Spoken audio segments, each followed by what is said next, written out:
pessoal, boa noite a todos e a todas. Muito obrigado pela presença de vocês. As pessoas continuam chegando aqui na nossa live, na nossa roda de conversa de hoje.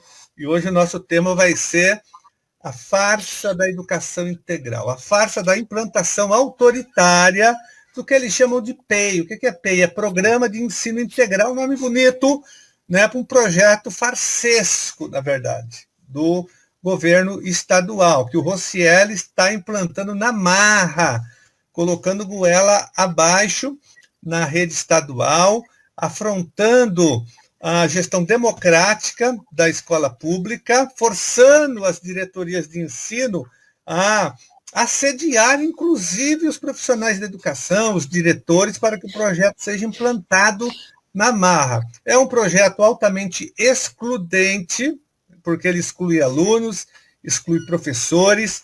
É um projeto de cunho político eleitoral, no sentido que ele vai ser uma vitrine para o ano que vem, para a eleição do Dória, todo mundo sabe disso. O governo não vai transformar toda a rede estadual em escola de tempo integral, primeiro porque isso tem um custo, e ele não vai investir, ele não aumentou os investimentos em educação. Nós aprovamos o orçamento para 2021 e não houve aumento do orçamento da educação para a implantação de escola de tempo integral, que ela custa muito mais, o investimento é muito maior, porque é uma diminuição drástica do número de alunos na escola.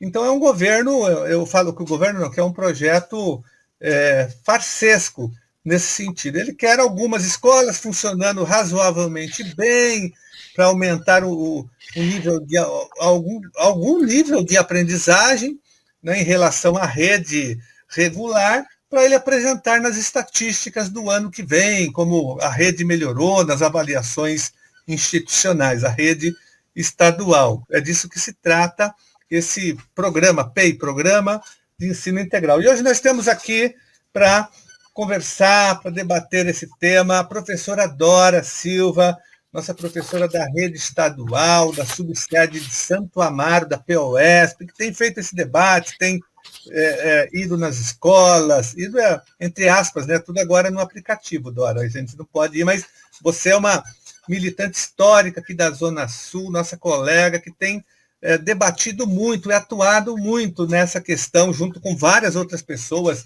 da subsede de Santo Amaro, o professor Severino, a professora Cláudia, o professor Pedro Paulo, enfim, todo o grupo ali da Zona Sul, da oposição da POSP, tem trabalhado muito esse tema, trabalhado no sentido de fazer a resistência contra a implantação, esclarecendo a comunidade escolar, os professores, os pais e os alunos, né?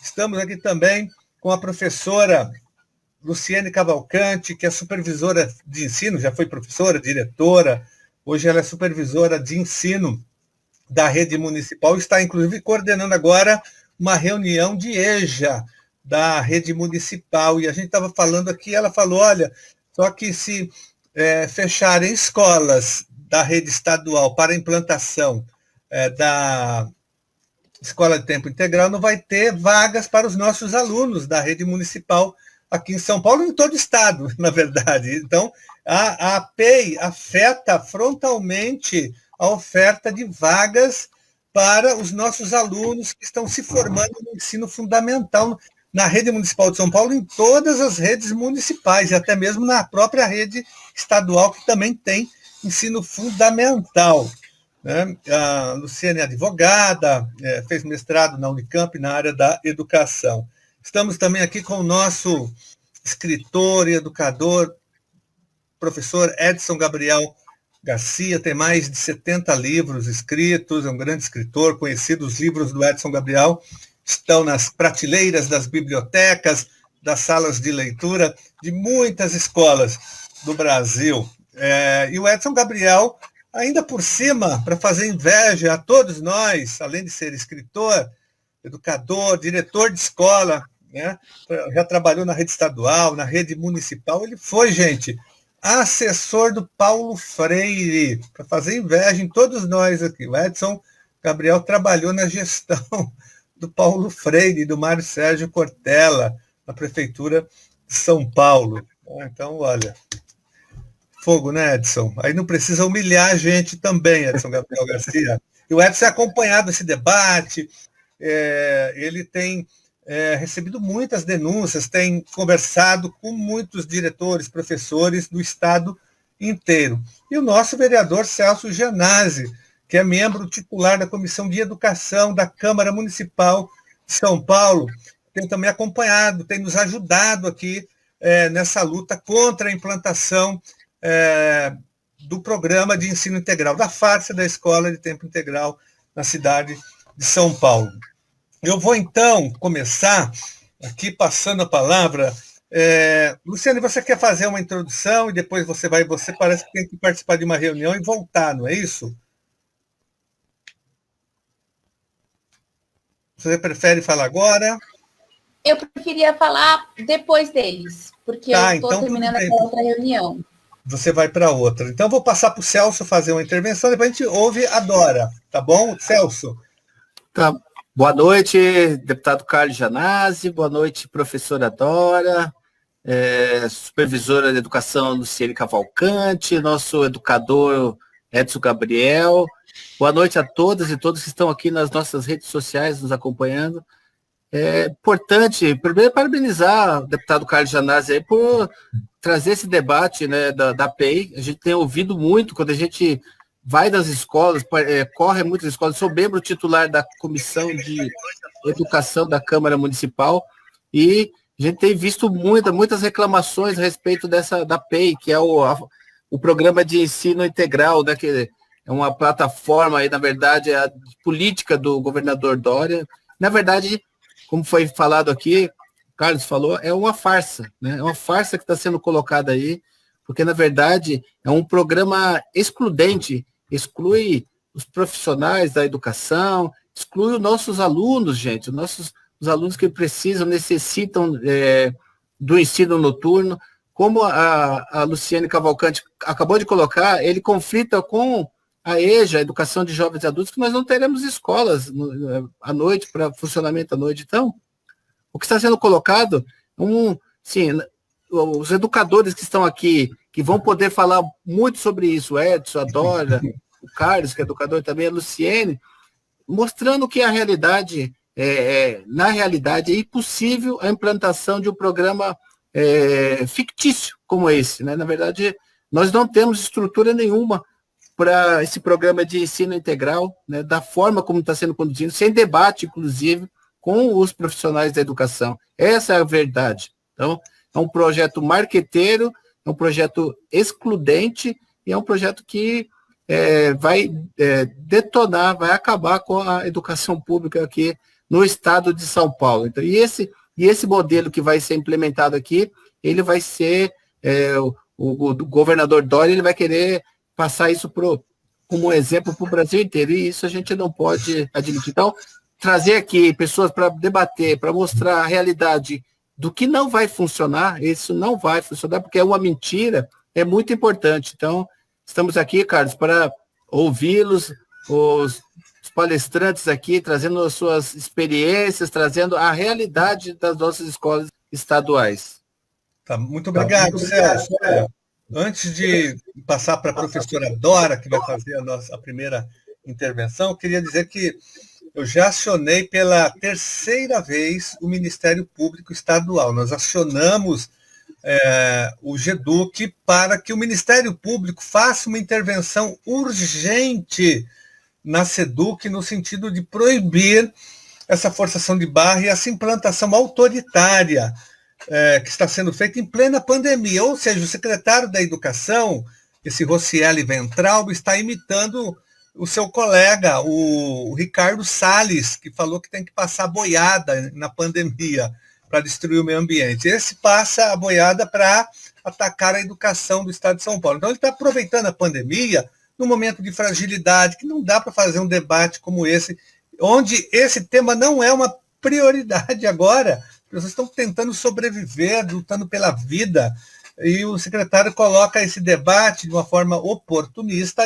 e covarde, para tentar passar goela abaixo a implantação do PEI, da escola integral, exatamente no meio de uma pandemia, atropelando a Constituição Federal e a LDB, que tem como um dos princípios da educação a gestão democrática do ensino público. Então, ele está atropelando, ele não está, né, permitindo a consulta. Há muita manobra, a Dora pode falar sobre isso, as denúncias de manobras que são feitas pelas diretorias de ensino para impor o programa, impedindo que os professores falem com os alunos, com os pais, que haja um trabalho de conscientização.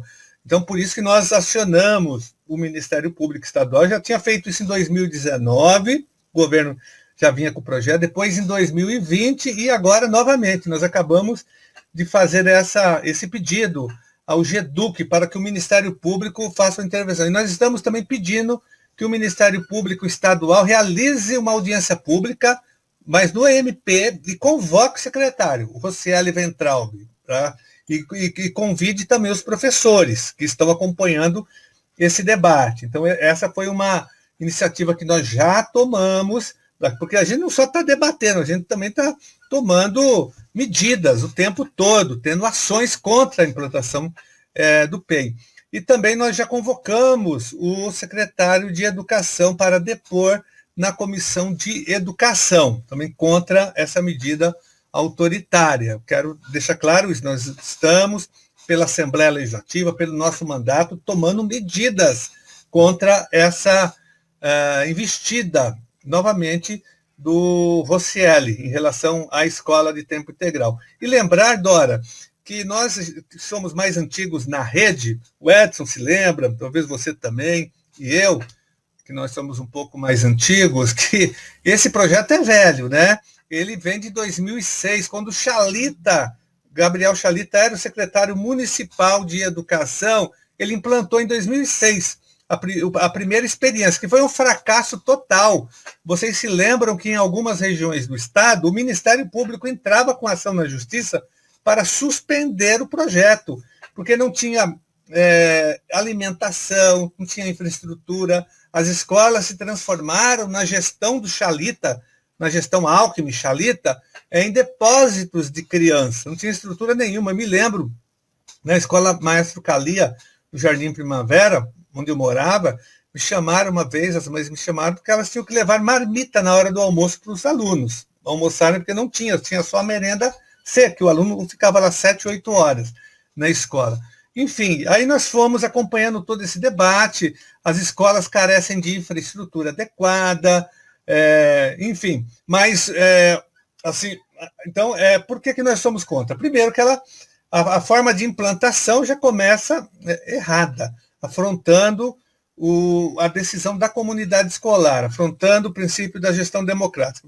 Segundo, porque ela exclui os alunos. Por que a gente fala exclui os alunos? Por que exclui? Porque é tão simples. Se uma escola tem 1.600 alunos e ela vira escola de tempo integral, o que vai acontecer? Ela não vai poder atender os 1.600 alunos, é óbvio. Então, ela só vai atender no máximo, vamos imaginar, 600. E os outros 1.000 alunos, o que você faz com eles? Você tem que matricular em outras escolas. O governo não constrói novas escolas para acomodar essa demanda. Ele transfere esses alunos. Eu não estou falando de 10 alunos que serão transferidos, de 20, de 30, eu estou falando aqui de 1.000 alunos que serão transferidos para outras escolas distantes das suas casas, das suas comunidades. Aí uma fragmentação, né? E o aluno, na verdade, é excluído da sua comunidade, da sua escola de origem. Isso tem acontecido bastante. Muitos desistem, sem contar que o aluno que precisa trabalhar não tem espaço nessa escola integral, porque ele tem que ficar lá o dia todo. Então, é uma escola contra o aluno trabalhador, o aluno que precisa trabalhar. Então, o aluno é o principal afetado e afrontado por esse modelo excludente de escola. Depois, nós temos também um prejuízo imenso para os profissionais da educação, quadro de apoio escolar, todos perdem, principalmente os professores. Os professores também. O professor que não entra no projeto daquela escola tem que sair da escola, ele não fica naquela escola. E os professores que entram no projeto, eles são professores que entram quase que numa carreira paralela, ou seja, há uma agressão ao estatuto do magistério.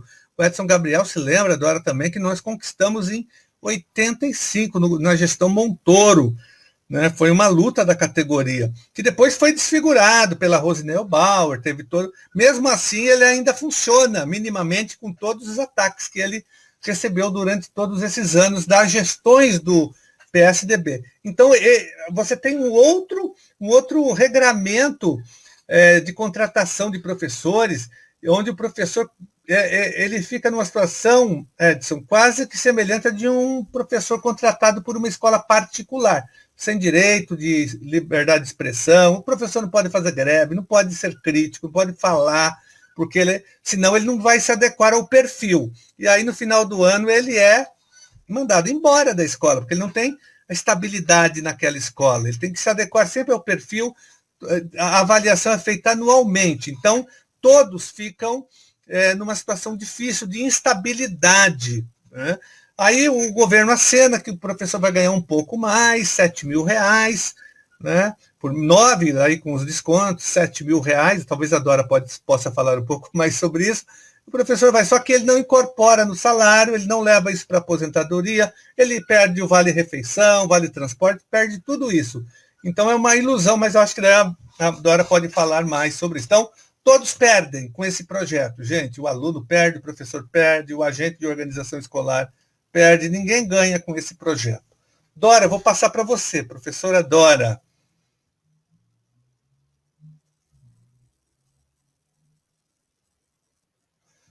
Calma aí, professora Dora. Oi. Celso, pode o Edson está falando, eu não ouvi. É a Dora. É a Dora. Eu pedi para falar um pouquinho antes da Dora, só uma observação e não abrir o microfone.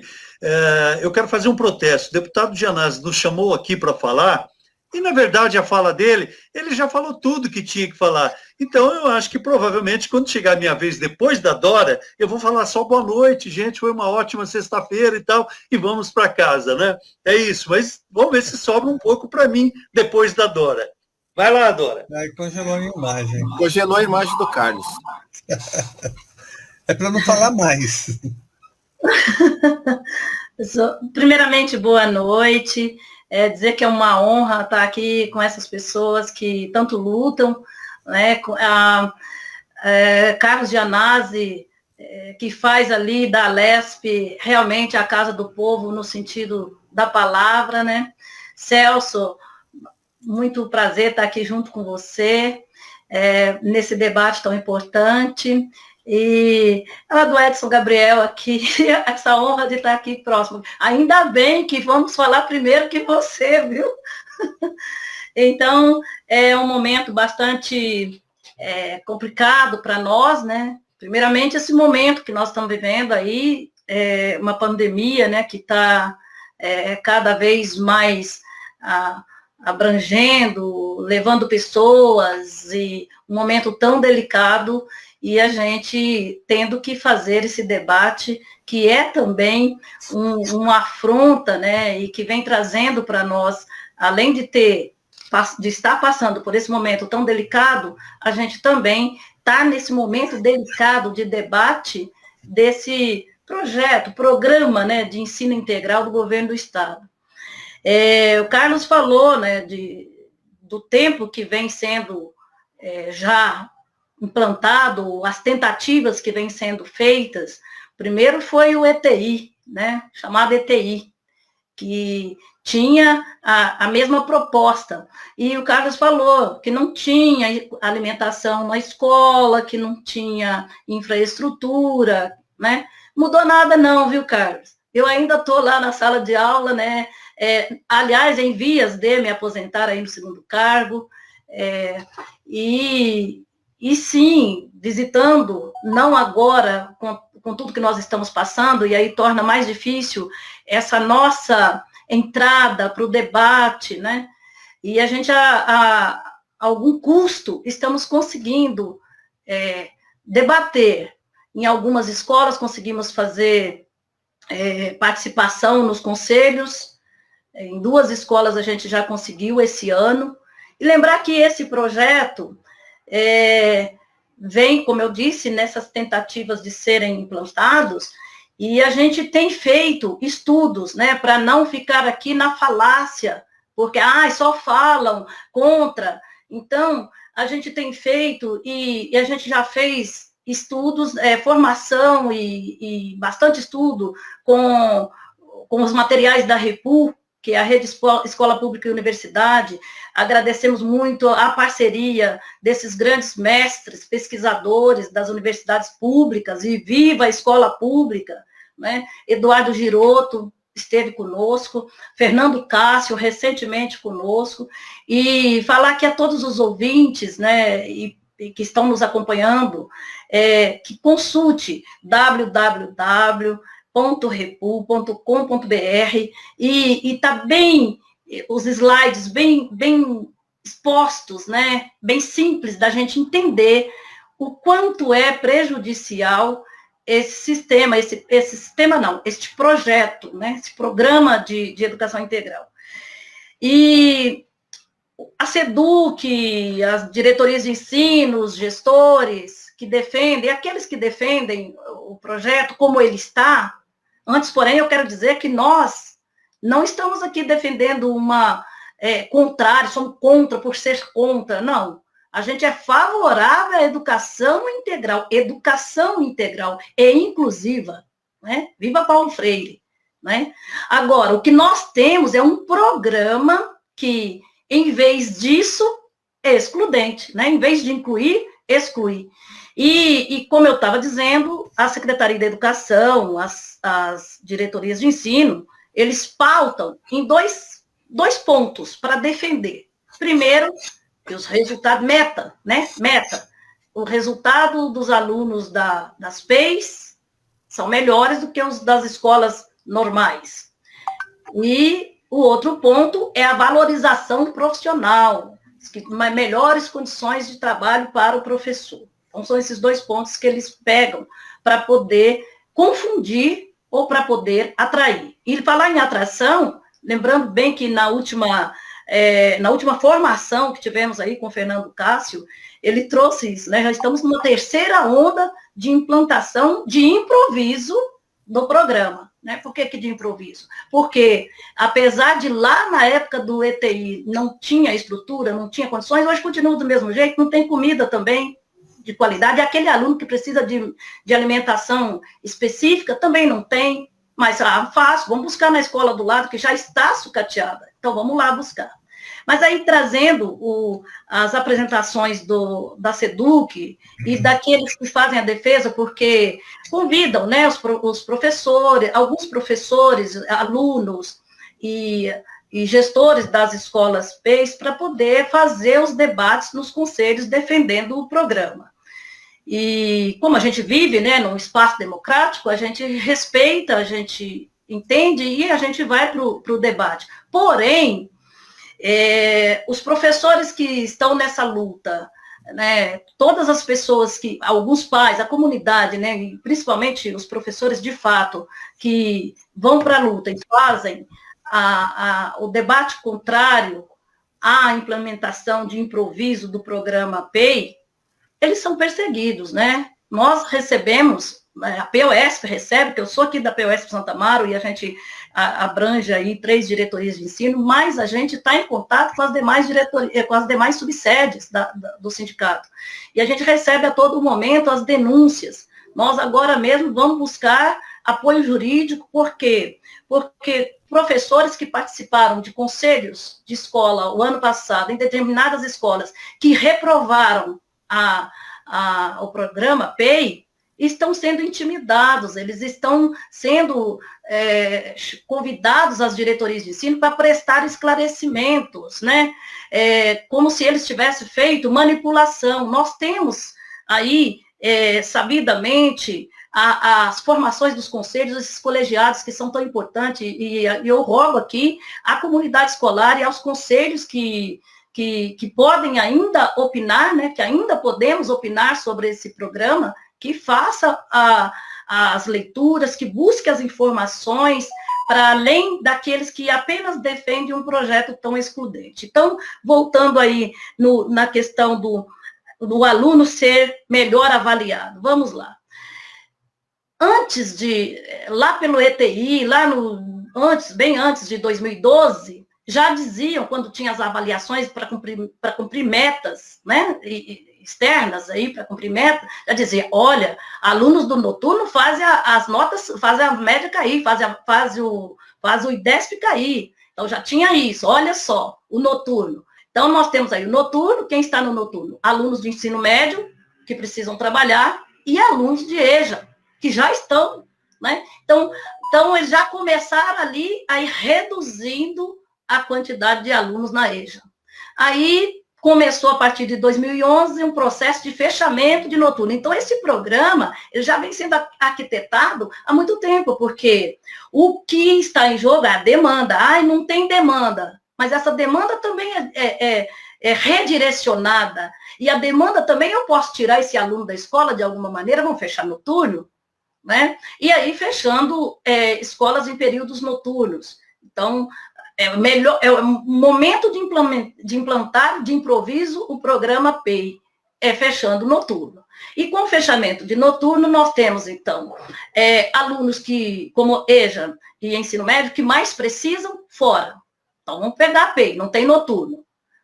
Mas com essa terceira onda, já está ficando mais atraente ainda. A gente está até comentando que vai ser muito difícil combater, porque está tornando muito atraente, né? Período de 7 horas, pode ter noturno, mas aquele gestor que defende que a escola dele seja PEI, ele não quer que tenha noturno, porque a demanda também é redirecionada, como eu já disse aqui. Então, vamos lá, o aluno tem melhor resultado? Vamos fazer essa pergunta? Tem melhor resultado na escola que é PEI? Será? Pode ter bons resultados no IDESP, no SARESP, mas a custa de quê? Eles querem fazer entender que essa escola que traz sob pressão a produção, né, o resultado sob pressão, tanto para o aluno quanto para o professor, essa forma de ver da iniciativa privada, porque quem está por trás do programa PEI Parceiros da Educação, essa ONG aí, e o objetivo é privatista, a gente sabe disso, não precisa ser expert para a gente ver o horizonte, né? Porque a meta do governo é atingir 50% das escolas do Estado até 2026, com o projeto, com o programa PEI. Então, aí nós temos o aluno que o resultado à custa da exclusão, e a exclusão é feita na porta da escola PEI. Por quê? Primeiro, a escola que tinha média de 1.000 alunos, vai atender, gente, 50% dos alunos. Isso é fato. Todas foram assim. 50% dos alunos. E de que maneira vão... Eita. Oi?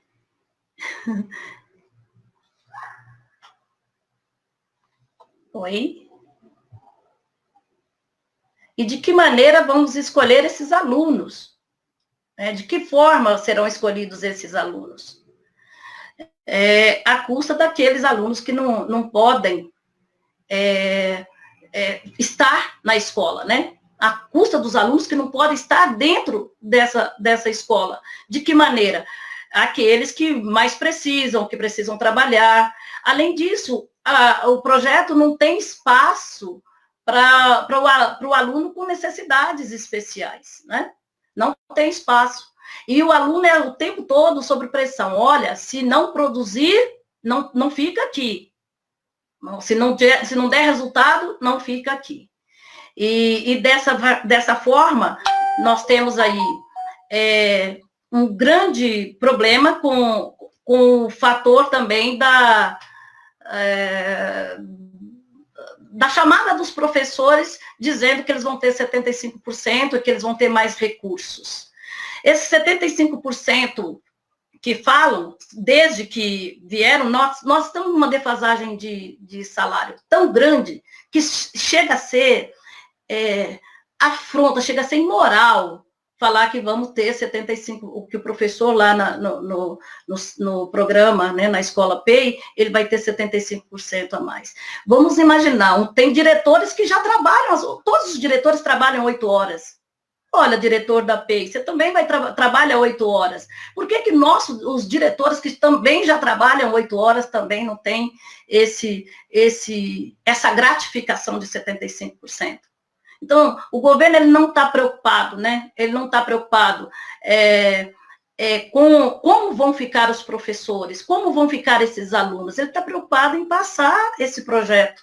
Essa é a grande preocupação. Privatista, ao longo prazo aí, quando tiver escolas, criando escolas completamente diferentes das demais, dentro desse processo aí, repassar isso para a iniciativa privada, não é? Porque é a iniciativa privada que está por trás desse programa.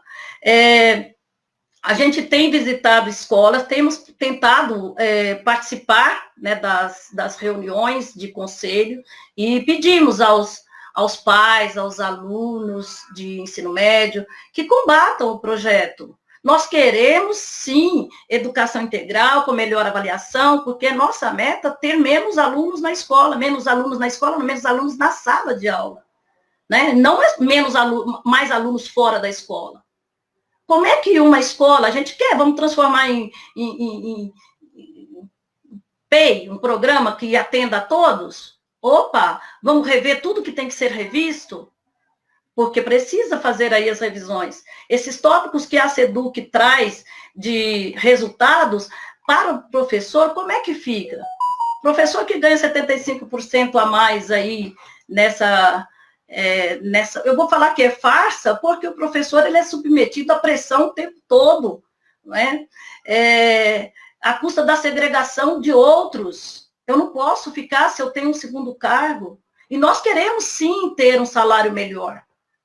Né? Queremos, sim, trabalhar menos horas com um salário adequado, não é melhor. Né?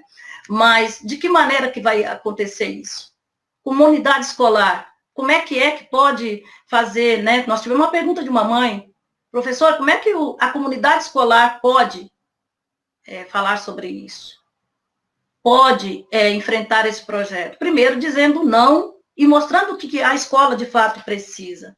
Né? Que nós fizemos aí, temos acompanhado as pesquisas, temos visto que a maioria dos alunos que entram nas PEIs, eles acabam, por pressão, saindo. Então, sim, é um resultado à custa da exclusão sob pressão. Né? E no caso do professor também. Né? Professor que tem... o professor vai se sentir mais acuado, né? O professor tendo aí ferido a sua liberdade de cátedra, né? Então, é bastante complicado, o vínculo desse professor é precário, porque no momento da contratação é dito a ele, você não tem estabilidade, você pode ser desligado a qualquer momento. E a avaliação que é feita, né, 360, exige o tempo todo resultado, evidências do que ele está fazendo, né, sob o olhar e sob pressão. Muitos que estiveram lá saíram, né? Então, assim, e a gente tem recebido dos professores. Governo do Estado, SEDUC, secretário da Educação, tem que ouvir mais a comunidade escolar. Nós temos escolas que já está indo para a 4ª vez a tentativa de implementação no improviso e a comunidade dizendo não.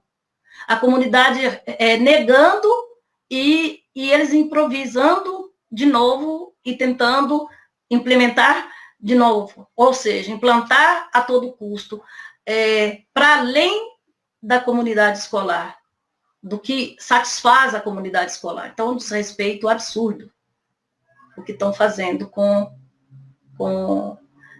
os professores, né, da escola pública, com os alunos da escola pública, esse programa tão excludente que a gente tem aí. E nesse momento, né, tão difícil para nós.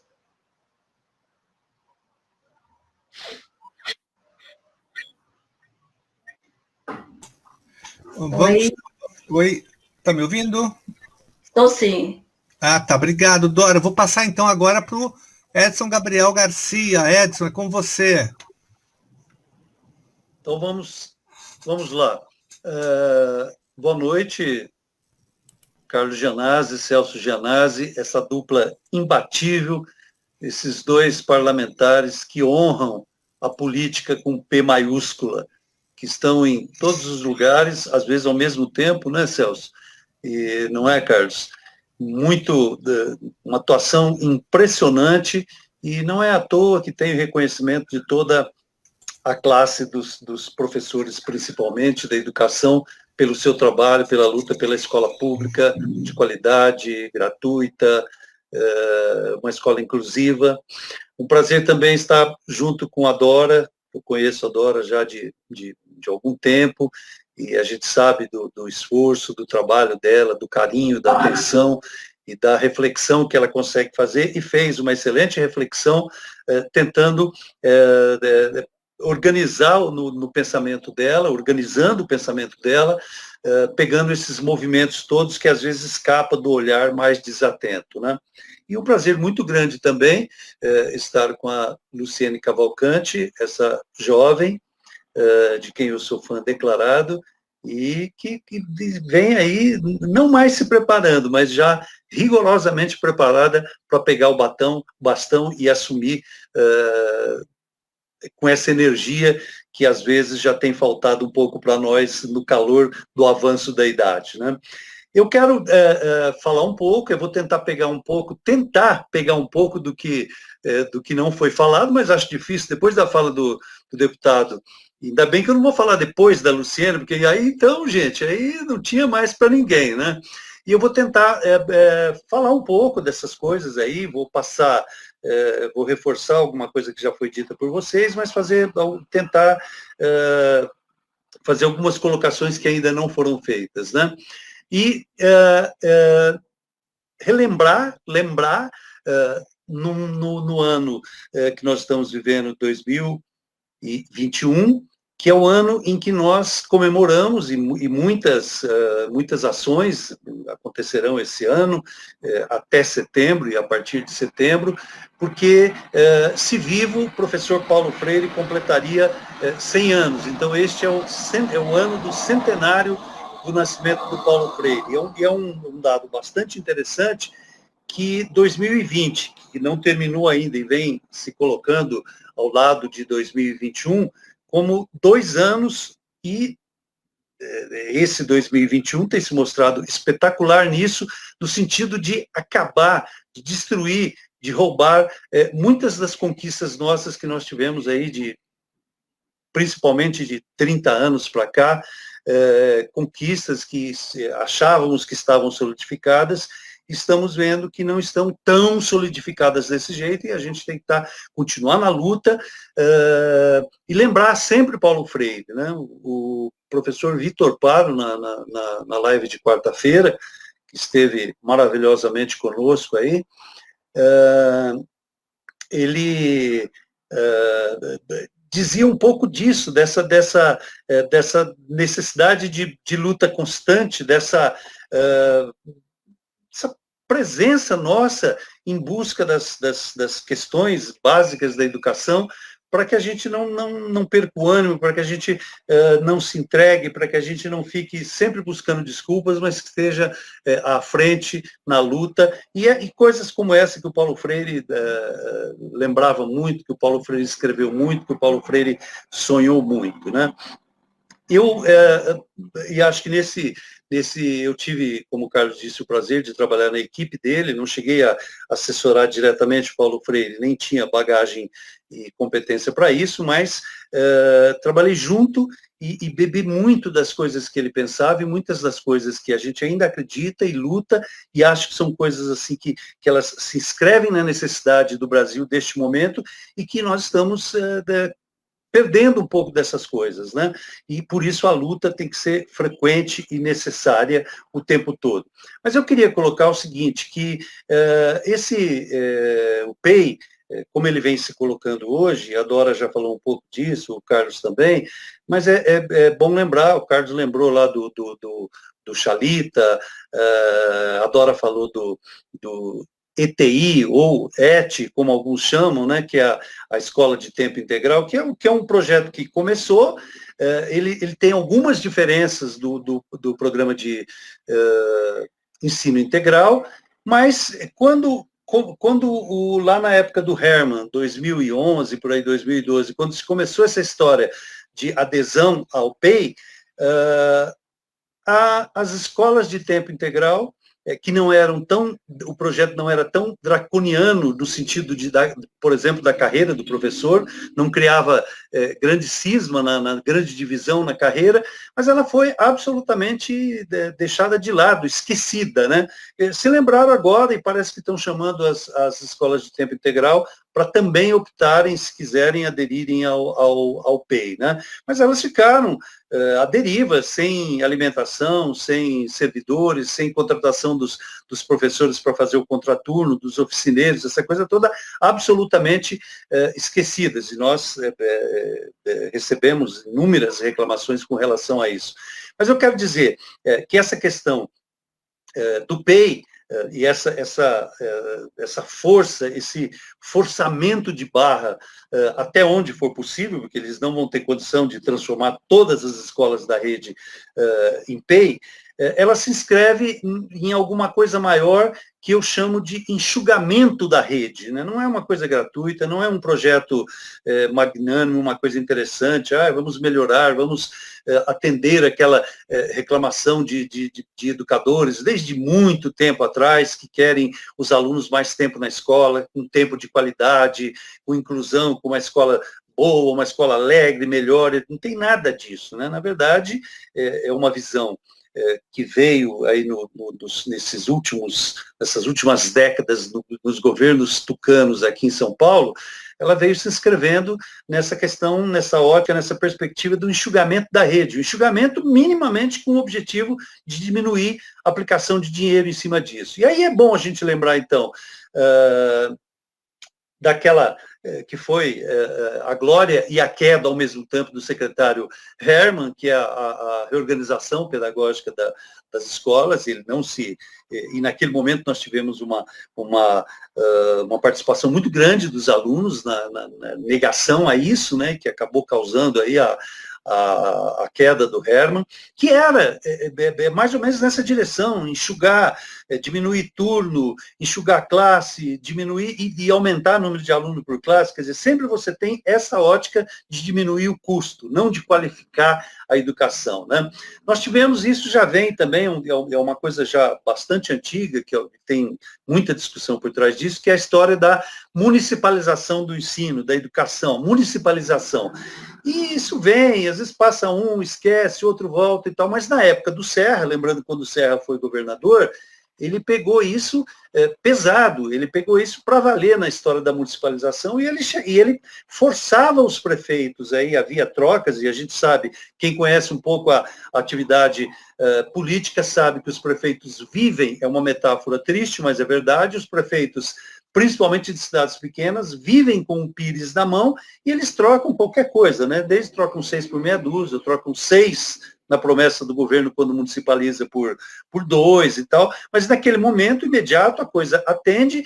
Então, essa história da municipalização também, tanto é verdade que inúmeras prefeituras optaram pela municipalização, são acho que 2 ou 3 modelos de privatização, de municipalização, o que fez, inclusive, com que o governo tivesse aí um exército de reserva dos professores do chamado PEB-1, que há muito tempo, inclusive, que ele não faz concurso para PEB-1, porque tem professor aí emprestado para o município, tem professor adido e tal, principalmente professor de Fundi 1, né? Porque enxugando a rede em muitas escolas, que hoje essas prefeituras se veem com a obrigatoriedade de ter um plano de carreira para os professores e lutam com a necessidade de uma reforma tributária que bote mais dinheiro no município, porque é lá que as coisas acontecem, inclusive para poder atender essa necessidade. O Gianazzi sabe muito bem disso, e ele é o capitão de uma luta bonita, forte, grande, que está se ampliando aí no estado todo, que é a transformação dos educadores chamados de pajem, de técnicos de educação infantil, de auxiliar e tal, mas transformá-los em professores de educação infantil, o que realmente são, e que aqui na cidade de São Paulo isso já existe já há um bom tempo, né? Eu acho que uma outra ação também que vem nessa direção de enxugar a rede que ela parou um pouco, mas que foi também no governo Serra, a ampliação da rede de ETECs. As ETECs, portanto, substituindo, isso no interior aconteceu muito, em vez de criar uma escola de ensino médio da rede estadual, ele cria uma ETEC que não se organiza na Secretaria de Educação, mas vai para a Secretaria de Desenvolvimento Econômico, e tem outro sistema de contratação de professores, e ela atende essa demanda, e, portanto, você vai também enxugando a rede nesse sentido, né? E nessas coisas todas, o que a gente vai observando é o fechamento de escolas. O governo sonega esse número, mas tem um número de uns 10 anos para cá de fechamento de escola é muito grande, né? Fechamento de turnos, o noturno é o mais prejudicado com relação a isso, e turnos diários também, né? Nós vivemos, e aí eu acho que é uma semelhança brutal em todos os sentidos, né? Entre o que o Bolsonaro faz lá no plano federal e o que a Secretaria da Educação faz aqui em São Paulo, que é aquela expressão que já faz parte do nosso vocabulário, que ela vem até para substituir aquela outra, assim, tudo termina em pizza. Nós temos hoje uma outra expressão política de mais força, que vamos, agora que a porteira abriu, vamos passar a boiada. E este secretário, que caiu, sei lá de onde, aqui na rede estadual de São Paulo, que não conversa com ninguém, que não ouve ninguém, ele literalmente está aproveitando, desgraçadamente, tristemente aproveitando este momento da pandemia e passando a boiada nisso que todos nós estamos chamando de imposição autoritária e obrigatória de adesão à PEI, né? Isso também vem nessa história de enxugamento. O Carlos já falou, a Dora já falou, não vou repetir outra vez, que você tem 1.200 alunos, quando você transforma essa escola em PEI, ela perde, sei lá, 2/3 dos alunos, né? E esses alunos são acomodados, mal acomodados, ou são expulsos da rede em outras escolas, e alguns que nós recebemos denúncia, hoje mesmo conversando com o pessoal de Taubaté,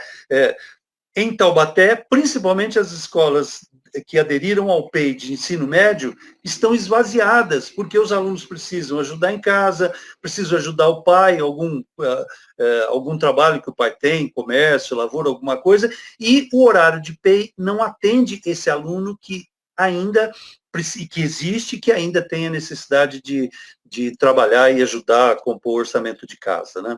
Essas coisas todas vêm nesse movimento, e o PEI se inscreve aí maravilhosamente bem, e tristemente esse secretário pegou isso, e pegou de 2 anos para cá, porque no início da administração, uma das falas que ele fez, e que enganou todo mundo, que a palavra dele, a gente nunca sabe se pode acreditar ou não, ele disse o seguinte, que eu não quero escolas com modelo elitistas, com modelo exclusivistas, ou modelos que priorizem uns em decorrência do outro. Ele falou isso lá em março do primeiro ano da administração do Dória, com ele chegando aqui em São Paulo, né? E depois de um tempo, ele percebeu que o PEI serviria muito bem a esse processo de enxugamento de rede, de diminuição de investimento, de fechamento de escolas, de turno e de preparação dessa escola para entregar daqui a pouco, ainda não deu, e a pandemia nesse sentido atrasou um pouco essa ação deles, de entregar parte da rede experimentalmente, talvez de início, para iniciativa privada, porque todos nós já sacamos isso, né? E vem nesse sentido, agora, com esse movimento absurdo, que vai contra por isso que no início eu lembrei do professor Paulo Freire, que vem contra uma série de coisas que foram princípios maravilhosos e maravilhados da administração do Paulo Freire, quando secretário municipal da Educação, que se der tempo, eu ainda quero falar um pouquinho disso, desses conceitos, né? Mas ainda nessa direção e de um outro movimento, eu já falei da municipalização, da reorganização pedagógica, da ampliação da ETEC e agora do PEI, eu quero fazer uma outra que tem passado um pouco despercebido de todos nós. Eu mesmo já sugeri uma live para o deputado Gianazzi para conversar um pouco sobre isso, que é essa história do centro de mídias que a gente ouve falar, mas parece que é uma coisa distante, mas é uma coisa que tem um orçamento muito grande, é uma coisa que hoje, salvo engano meu, até pouco tempo atrás, era gerenciado por uma pessoa que não é da área da educação, é uma pessoa que vem da iniciativa privada, e não é da área da educação, mas que tem administrado esse centro de mídias e que tem colocado lá um dinheiro muito grande, já com vistas à preparação, e aí entra uma outra coisa que o secretário vem fazendo no início desse ano e que parou por conta da pandemia, da segunda onda da pandemia, que é comprar muitos e muitos aparelhos de televisão grandes, receptores e até outros aparelhos de controle lá, eu não entendo muito bem de tecnologia, para gabaritar as escolas para serem mais do que um local, um locus de conhecimento, de aprendizagem, de socialização das vivências, para ser um local de recebimento, para ser um local bancário, no sentido que Paulo Freire dizia, né, da educação bancária, para receber conhecimentos. Então, você passa a ter uma sala com 20, 30, 40 alunos, aí não interessa, pode ter até 200, uma tela e um monitor lá. E aí você não precisa de professor, você não vai ter professor cobrando qualidade, porque você vai ter essas coisas. E ele já comprou muito, muito disso, e algumas escolas do interior, inclusive, já receberam. Eu acho que ele parou porque veio uma outra necessidade política, não necessariamente de melhor qualidade, e ele mudou um pouco o foco. Mas isso vem também nessa direção de mediatização do ensino, de transformar o ensino, como até algum tempo atrás nós vivemos um pouco dessa onda de enxugamento do ensino noturno, da educação de jovens e adultos pela colocação de teleaulas, né? Quer dizer, uma coisa que barateia muito, é uma coisa que não tem, evidentemente, a qualidade, que é a discussão, a presença, né? Aquilo que Paulo Freire chamava de a aprendizagem é um ato que se dá em comunhão, e que vieram, de uns tempos para cá, sendo substituídos pelas telesalas, e o secretário prepara hoje, o futuro nos dirá, também telesalas nas nossas escolas, né? Então, eu acho assim que eu fiz essa fala, essa coisa que eu percebo esses movimentos ao longo dos anos, né? E, claro, junto com isso, paralelo a isso, subjacente a isso, o que nós chamamos de precarização do vínculo trabalhista na carreira. Então, ele quebra a carreira, ele divide a categoria, porque não dá para negar hoje que os professores são, de um lado, tem os que estão na PEI, e de outro lado os que não estão, e os da PEI também há 5, 6 anos sem receber aumento, sem nenhuma revisão de carreira, quer dizer, com a carreira amarrada, com a carreira parada, na perspectiva que a gente tem, que o Dória já jogou um balão de saio por aí, de que possa vir alguma proposta de alteração de carreira, em que você despreze o estatuto do magistério e, por conta de trocar por um salário um pouco melhor, você faz uma opção por uma outra coisa que não te dá vínculo, um vínculo forte nenhum, né? Então tem, por isso que nessa mesma questão, nós presenciamos a ausência total, deliberada, de concursos. Se você pegar, por exemplo, o caso mais sei lá, visível, tristemente visível, o caso dos agentes de organização escolar, que sabemos da importância deles na estrutura da escola, para abrir a escola, para fechar, para tocar secretaria, para acompanhar, para olhar a movimentação de alunos, para atender, para essa coisa que sem isso as escolas não vivem. Nós temos cerca de 11 mil vagas de agentes de organização escolar e não se realiza concurso. Pelo contrário, tem um concurso aberto, em andamento, que parou, simplesmente. E o governador fica com essa coisa famigerada, que é essa contratação com vínculo transitório, com vínculo não permanente, que não dá direito nenhum, inclusive no caso dos agentes de organização escolar, esse vínculo, você não recebe férias, não recebe nada, só quando o contrato termina que você recebe. Bom, eu acho que está na hora de parar, Carlos, ou ainda tem mais alguns minutinhos? Pode concluir, concluindo. Concluindo, cara. Concluindo. Mas então eu ia, na verdade, o que eu havia selecionado para falar era um pouco nessa linha de pegar os conceitos do Paulo Freire e trazer um pouco para comparar com esse movimento aí de adesão. Né? Não vai dar para fazer isso, mas eu queria deixar colocado assim uma coisa que o Paro também falou na live dele, que é essa coisa assim da atitude nossa como educador, um pouco dessa atitude de rebeldia, essa atitude de luta.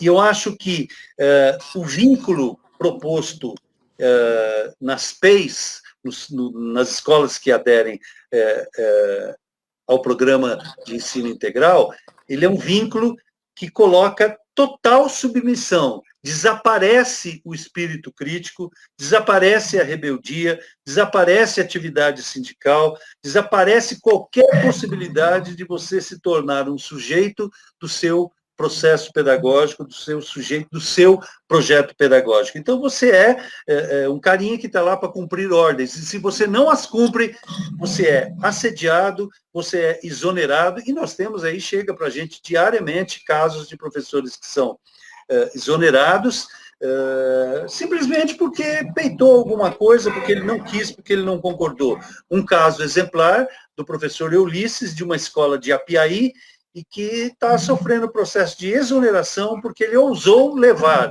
dentro de uma perspectiva de currículo crítico, currículo mais aberto, uma pessoa para fazer uma palestra na escola, que é uma pessoa, digamos assim, que foge um pouco, entre aspas, daquilo que chamaríamos de normalidade, né? E o professor Ulisses está sofrendo esse processo, sindicância, essas coisas todas, por conta disso, porque isso mesmo tendo sido, nos anos anteriores, avaliado nessa avaliação chamada avaliação de 360, né, Dora? Mesmo tendo sido muito bem avaliado, ele, por uma perseguição ideológica, que é o que a PEI nos apresenta. Então, triste Paulo Freire sabendo disso. E, para finalizar, dessa vez, lembrando que essa forma de imposição da PEI, que eu espero ardentemente que as escolas lutem contra isto, né, de não ouvir ninguém, que é um vício desse secretário, que é uma posição, é uma postura horrível dele, é uma postura inaceitável nos tempos de hoje, que é conversar com 3 ou 4 do seu núcleo duro da administração e não ouvir ninguém. Ele não ouve sequer os dirigentes regionais, que poderiam muito bem hoje voltar a serem chamados de delegados de ensino, ele não ouve nenhum deles. E as diretorias de ensino, que poderiam voltar a se chamar delegacias de ensino, elas são, como diz o Carlos, que cunhou uma expressão na Assembleia, elas são carimbadoras dos atos que vêm sempre de cima do secretário, sem nunca ouvir ninguém da comunidade, professor, conselho de escola. Eu acho que ele tem arrepio desse tipo de coisa, tá? Então, é isso que eu gostaria de ter falado. Espero ter entrado nas brechas da fala do Carlos e da Dora, e ter ajudado um pouco na colocação do aspecto crítico da imposição autoritária, a adesão ao programa de ensino integral. Obrigado. Muito obrigado, Edson Gabriel. Vamos passar, então, a palavra para a professora Luciene Cavalcante. Oi, obrigada, Carlos Gianazzi, vereador Celso Gianazzi, pelo convite. Quero dar boa noite a todos, cumprimentar o professor Edson Gabriel, grande escritor, uma pessoa que tem uma trajetória muito aguerrida na defesa da escola pública. Também a professora Dora, é Dora, né? É Dória. É Dora, né? Que estou conhecendo hoje, aprendi bastante com as suas intervenções. Quero cumprimentar e parabenizar os mandatos, tanto do Celso quanto do Carlos, que têm feito um trabalho incansável em defesa da escola pública, dos seus estudantes, dos seus profissionais de educação. Os dois estão nas comissões de educação, né, o Carlos na LESP, o Celso na Câmara, comissões importantes onde esses assuntos são debatidos. E eles têm feito um trabalho muito bonito, muito importante. Então, quero parabenizar e dizer da alegria do meu voto em vocês. Vou falar um pouco a partir da fala dos meus colegas, que já me antecederam, e quero começar aqui dialogando com a fala do professor Edson Gabriel, que relembrou várias reformas que já aconteceram, sobretudo através desse governo, dessa dinastia do PSDB, que insiste em permanecer e destruir a escola pública como uma forma de dominação. E ele foi retomando várias reformas que já ocorreram nessa administração. E aí me fez lembrar de uma fala do Darcy Ribeiro, que falava assim: a crise da educação no Brasil não é uma crise, é um projeto de poder. Então, todas essas reformas, essas iniciativas que, a princípio, elas vêm com uma roupagem que parecem ser um indicativo de uma melhora da educação, da escola pública, nós que estamos no chão das escolas, a gente verifica que não é bem assim, e nunca foi assim. Eu estudei em escola estadual, enquanto estudante, eu fiz o ensino fundamental 2 numa escola estadual, depois eu fiz o magistério numa escola estadual. Depois eu entrei na universidade pública também estadual. Então, eu tenho uma trajetória e fui professora da rede estadual também. Eu atuei na escola Crispim de Oliveira, que fica ali no Jardim Paulistano, aqui na cidade de São Paulo, na capital. Então, eu conheço um pouco, né, dessa realidade, seja como aluna, seja como professora, e hoje eu sou supervisora da rede municipal de ensino. Mas essas lutas em defesa da educação, elas vão se encontrando ao longo da militância. Então, quando o Edson ele vai relembrar, e eu lembro que a gente passou também por uma outra reforma, que foi quando se separou as escolas de ensino fundamental e de 1 e fundamental 2, que isso traria uma qualidade maior para a educação. A Rose Neubauer foi que implementou essa política. Enfim, e o que a gente sabe que, na verdade, é que as escolas de Fundamental 1 acabaram não ficando com laboratórios, com uma biblioteca mais defasada. Então, todas essas reformas, elas vêm no sentido histórico de atacar a escola pública e os seus profissionais e os seus estudantes. E tanto a Dora como o Edson, eles já colocaram bastante o quanto esse processo, esse projeto, ele é falacioso, ele é mentiroso, ele é uma farsa. E me fez lembrar de uma música do Caetano Veloso. Vocês devem conhecer, que chama Haiti. E ele fala assim, né? E na TV, se você vir um deputado em pânico, mal dissimulado, diante de qualquer, mas qualquer mesmo, qualquer plano de educação que pareça fácil e rápido, e que vai representar uma ameaça de democratização do ensino de primeiro grau.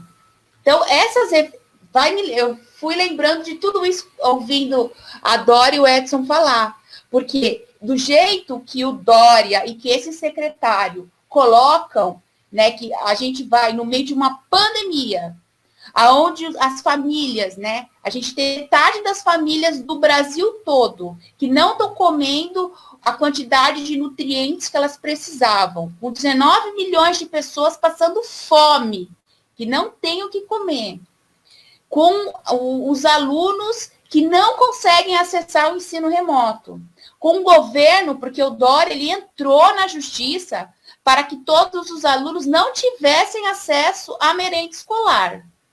Então, a gente está vivendo toda essa crise, esse caos que tem sido a pandemia dentro da escola pública. Com a escola ainda mais demandada, com a escola hoje como um espaço de morte, de contaminação e de desesperança. Esse é o cenário hoje das escolas aqui no estado de São Paulo. Então, no meio desse caos, esse governo irresponsável, que tem desprezo pela escola pública, que tem desprezo pelos nossos estudantes, pelos nossos profissionais da educação, ele resolve voltar e com força, assediando as escolas para que elas façam adesão ao PEI. E a gente não pode esquecer de falar que eles ainda tentaram e implementaram, né, fizeram adesão ao projeto das escolas cívico-militares no meio dessa pandemia. Esse é o compromisso desse governo. E a Maria Zanquim, que é uma colega minha, uma guerreira em defesa da educação, ela perguntou se as escolas têm autonomia. As escolas, Maria, elas têm sim autonomia dentro do seu conselho de escola para poderem dizer não ao PEI. Mas o que acontece é que as diretorias de ensino estão assediando as escolas, os diretores, para que haja um convencimento de adesão a esse programa, que é um programa que é uma farsa e que tem uma natureza excludente. Então, não aceitem nenhum tipo de assédio, de intimidação, denunciem, procurem o mandato do vereador Celso Gianazzi, do deputado Carlos Gianazzi. A gente não pode aceitar esse tipo de comportamento. Então, é assustador a gente perceber que no meio dessa pandemia a gente ainda se depara com esse tipo de investida contra a escola pública. A Dora e o Edson já pontuaram aqui de uma forma muito profunda todos os ataques que a adesão desse projeto significa, com a questão que tem uma promessa, né, de aumento de salário. Veja, um governo de São Paulo, né, nós somos uma das maiores economias do mundo, onde mais circula dinheiro no mundo. Nós estamos entre as 10 maiores lugares do mundo onde circula dinheiro. E aí, esse governo não implementa a lei do piso nacional, que garante 1/3 da jornada de todos os profissionais da educação para a formação. Ele nunca garantiu, não garante esse tempo da jornada para a formação desse profissional e vem dizer que vai dar alguma espécie de aumento que pode parecer um atrativo, né, de sedução aos profissionais. E que a gente sabe como esse governo age. A gente não pode esquecer também, e aí não é a última citação que eu vou fazer hoje, mas na minha intervenção, mas eu lembrei também daquela história, né, daquele preceito da arte da guerra, que é dividir para conquistar. Porque ele impõe mais uma divisão na rede estadual de educação, entre as escolas que são PEI e as escolas que não são PEI. Então, você vai ter algumas escolas que ele vai ter uma maior facilidade de maquiar e controlar o que acontece lá dentro. E Ao passo que a gente tem uma série de profissionais da rede estadual que seguem sem nem sequer acesso ao IANSP. Assim, a pandemia, as pessoas adoecendo, sendo obrigadas a trabalhar, sem nenhuma segurança sanitária e nem direito ao IANSP elas têm. Então, e essas divisões, essas várias categorias que vão sendo feitas, é justamente para enfraquecer o nosso poder de articulação e de resposta. É muito importante que a gente reflita sobre isso. E eu quero só citar mais duas coisas com relação a esse contexto onde eles colocam essa necessidade de PEI para as escolas, né? No momento onde a gente está lutando pela vida, onde nossos alunos, a grande maioria, está lutando pela vida e também para ter o que comer. Então, a gente está atravessando uma reforma do ensino médio que vem sendo implementada de uma forma, né? É uma reforma que foi feita do governo do Temer, então, com todas as questões que isso significa e que vem sendo implementada. Então, essa questão também precisa ser considerada, essas escolas de ensino médio no meio dessa situação. E uma outra questão muito importante é o fluxo da demanda escolar que é atendida. Com essa divisão entre as escolas, a escola que é PEI, ela perde a capacidade de atendimento de alunos, ela fecha o noturno, e dentro de uma crise sanitária gravíssima, e que é social também, e que é de fome, que é de luta pela sobrevivência, aonde os estudantes que precisam trabalhar, os estudantes da EJA, são totalmente esquecidos e empurrados para fora da escola. Então, a gente que luta em defesa de uma outra sociedade, de uma outra escola pública, a gente não pode silenciar diante a esses ataques que estão acontecendo. Então, eu queria, já vou terminar minha intervenção, eu quero dizer da importância da gente fazer as denúncias, não aceitar nenhum tipo de intimidação. O conselho de escola, 6, 7 vezes você perguntar para o conselho de escola se ele quer aderir ao PEI, eu acho, assédio, né? Uma caracterização de assédio. A gente não pode aceitar, a gente precisa continuar nesse diálogo com as comunidades, explicando o que está acontecendo. Eu aqui no município de São Paulo, enquanto supervisor, estou em greve, né? A gente está fazendo uma greve em defesa da vida. É muito importante que a gente denuncie essa política, né, que nos empurra para a morte, e que a gente se rebele, que a gente se manifeste e que a gente procure os nossos sindicatos também para que eles façam a greve. E eu quero terminar a minha intervenção. Aí o Edson Gabriel falou bastante do centenário do Paulo Freire. Aí eu peguei aqui, um dos meus livros do Paulo Freire, Pedagogia do Oprimido. E esse livro é um livro, assim, esse livro, junto com Pedagogia da Autonomia, que foi o último livro dele, são livros muito importantes, que o tempo todo eu fico lendo,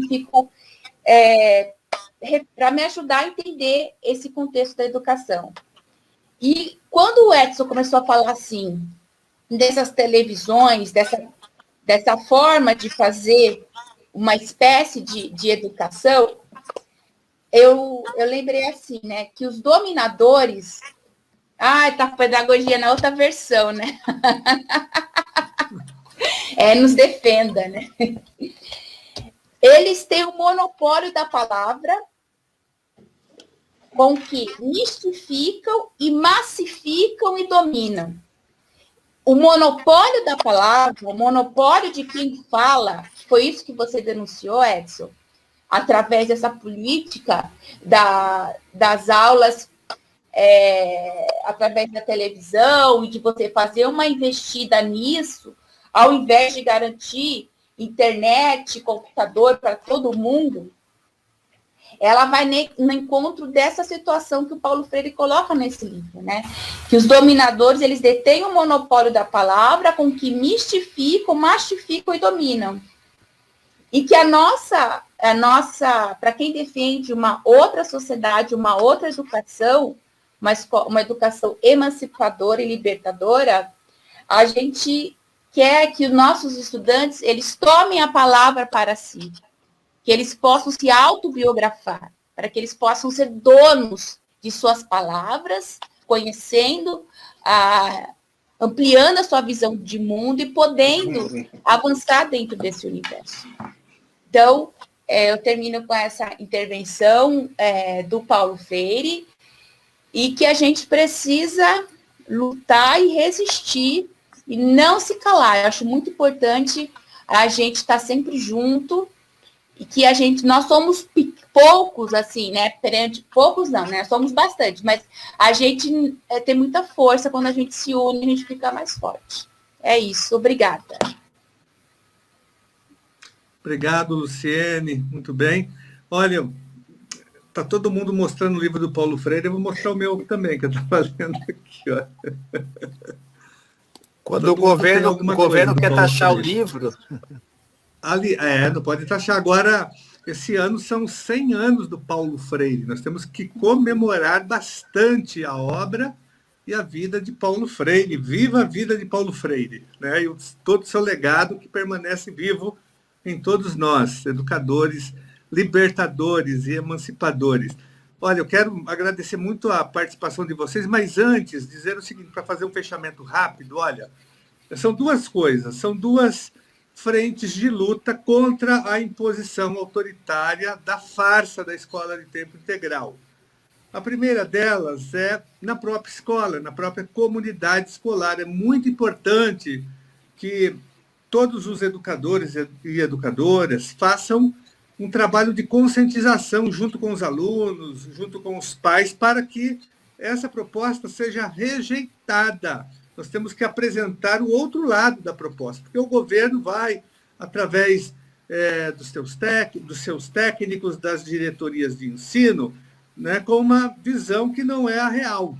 Eles tentam ludibriar a comunidade escolar. Muitas vezes, a Dora colocou, muitas vezes você, como professora, nem tem acesso a esse debate. O debate que você faz é separado da própria comunidade, mas é o conselho de escola que tem que decidir, tem que ter uma consulta ampla, tem que ter respeito à gestão democrática da escola pública. Então, é importante esse debate, a resistência em cada escola, em cada comunidade escolar. A Luciene citou também a escola cívico-militar, eles estão implantando a primeira agora no estado de São Paulo, no Guarujá, porque o governo estadual ele fez um convênio já com o governo federal, então ele já aderiu, mas também tem que ter a aprovação do conselho, da comunidade, dos pais, dos professores e dos alunos. Agora, tem um trabalho de convencimento deles, das diretorias de ensino, tem alguns diretores que têm medo, são comissionados e às vezes têm medo da pressão e acabam cedendo.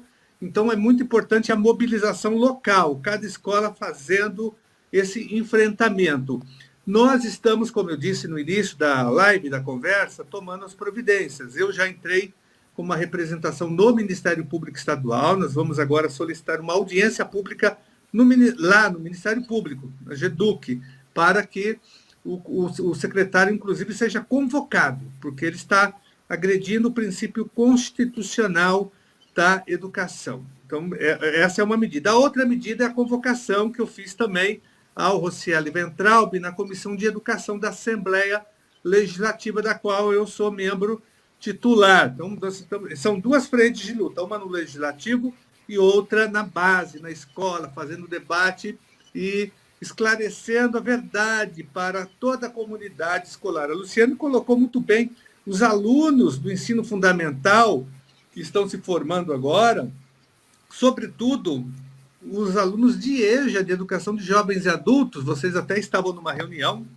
Agora, esses alunos não terão oportunidade de continuar os estudos no ensino médio, porque as escolas de PEI não têm noturno, em geral. O secretário falou que agora vai ter, duvido, né? E mesmo que tenha, são poucas as vagas, porque você vai ter uma superlotação de muitas escolas, com a diminuição das vagas nessas escolas de PEI. Então, nós vamos ter um processo de exclusão também, que vai afetar os alunos que, repito, estão se formando no ensino fundamental no regular e na educação de jovens e adultos. Então, é um efeito dominó perverso que vai ocorrer. Então, esse é um dos grandes motivos para que o Ministério Público Estadual faça uma intervenção urgente, não deixando que isso aconteça.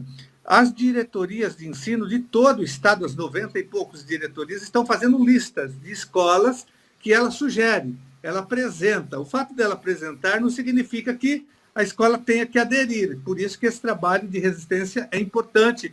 E, Dora, eu quero parabenizar todos os militantes aí de São Paulo, da POSP ou não, que estão fazendo esse debate nas escolas, indo nas escolas, conversando, e você é uma pessoa que representa bem esse movimento no estado de São Paulo, Dora. Você tem feito esse trabalho, foi por isso que nós te convocamos aqui, não foi um convite, foi uma convocação para a Dora vir aqui falar, porque ela está militando bastante, está fazendo isso, conversando, fazendo trabalho nas escolas, de convencimento, não de convencimento, não é doutrinação, não, viu, pessoal do Escola Sem Partido? Aqui é convencimento crítico, é isso que nós estamos fazendo, e a Dora representa esse movimento de conscientização da população para que ela não entre nessa ladainha, nessa cantilena diabólica que é a escola integral, que não é nem escola integral isso daí, viu? Não é nem escola integral. Ela pode ser de tempo integral, agora integral não tem uma educação integral ali, que a educação integral é uma outra coisa, é uma outra concepção muito mais elaborada, sofisticada, que infelizmente esse governo do PSDB não tem condições de implantar, porque não é do interesse dele. Então, e nós vamos atuando aqui no Ministério Público e na Comissão de Educação. De qualquer forma, vocês que estão acompanhando, mandem as denúncias. Quando houver atropelamento no processo de consulta, entrem em contato com a POSP local, a subsede local de vocês, tem gente aqui no interior, né? Ou com o nosso mandato aqui, ou com o mandato do Celso também na capital. O Celso está ajudando, é vereador, mas ele está na capital e tem ajudado bastante aqui na nossa luta, denunciando. O Celso está sempre no Ministério Público, em contato com o GEDUC. Então, é muito importante que vocês denunciem. E nós vamos pressionando. Nós estamos fazendo as relações das escolas que estão sendo assediadas pelas diretorias de ensino. Mas o fato da sua escola constar numa lista não significa que a sua escola tenha que aderir. Ela foi apontada. Agora tem que ter a resistência local. E a Dora está fazendo muito bem isso. O Edson fez um apanhado mais geral, falando da situação do Estado. A Luciene falou bastante e resgatou, você e o Edson, Paulo Freire, né, que é fundamental. É importante resistência nesse momento, Celso. Né? Então, eu quero agradecer a presença de vocês. Celso, Luciene, professora Dora, professor e escritor Edson Gabriel. Muito obrigado pela presença de vocês e das pessoas que acompanharam a nossa live, que fizeram comentários críticos, e vamos continuar a luta de resistência contra a PEI, e depois tem uma outra que eles querem implantar, que é a escola cívico-militar, gente, que é a criminalização dos alunos pobres. Eles querem militarizar as nossas escolas. Essa é a segunda etapa do projeto, que é um projeto bolsonarista, mas que está tendo adesão no estado de São Paulo. O secretário aqui, o Rocieli Ventralbe, já está aderindo, já está formando a primeira escola cívico-militar no Guarujá. Tá bom, pessoal? Contem com o nosso total apoio na luta. Estamos juntos. Muito obrigado, Celso, Luciene, Dora e Edson Gabriel Garcia. Um abraço para vocês. Muito obrigado. Obrigada. Um abraço. Boa noite. Tá bom, Paulo Freire, gente. Maravilha. Mostra o seu, Dora, antes de encerrar. Aí, o Edson não precisa... O Edson já é o Paulo Freire, trabalhou com o Paulo Freire, e o Celso também está ali, ó. Vamos encerrar só com o Paulo Freire. Edson Gabriel trabalhou com o Paulo Freire, já está representando aqui, nem precisa. Aí. O seu Valeu. É o Pedagogia da Autonomia, aquele pequeno, Edson? Caiu o Edson. Caiu lá, né? Dora, Legal, obrigado, viu? Obrigado, boa noite. Eu que agradeço muito. Abraço. Vamos combater na base. Com certeza.